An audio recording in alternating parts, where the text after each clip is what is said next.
We expect a good investment year despite all the political trouble spots.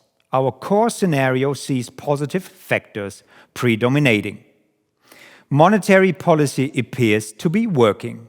Inflation is coming down and the economy is losing momentum.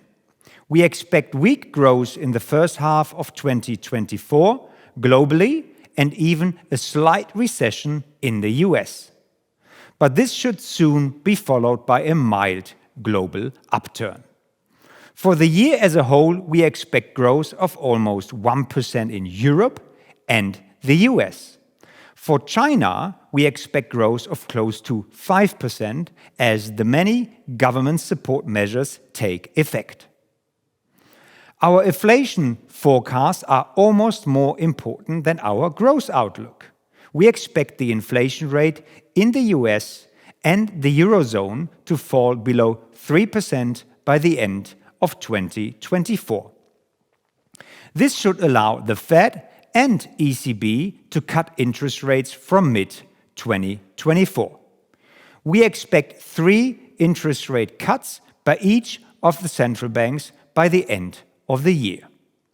Accordingly, we believe that policy rates and interest yields have passed their peak. That could make good conditions for bonds to do well.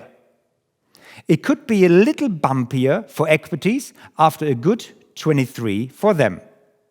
The economic downturn, margin pressures, and competition from high bond yields might make life difficult for them at first.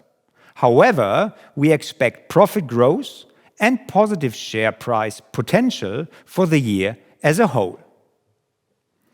Our outlook is rounded off by a positive view on gold and selected alternative investments. For example, in the infrastructure and residential real estate sectors. This overall moderately optimistic outlook is based on a number of assumptions. Inflation must not flare up again. The restrictive monetary policy must not plunge the economy into a full-blown recession with high unemployment.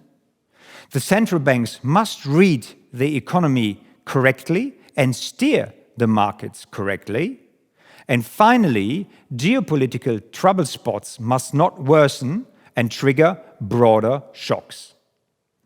Given the big uncertainties, spreading risk and diversifying the portfolio is important.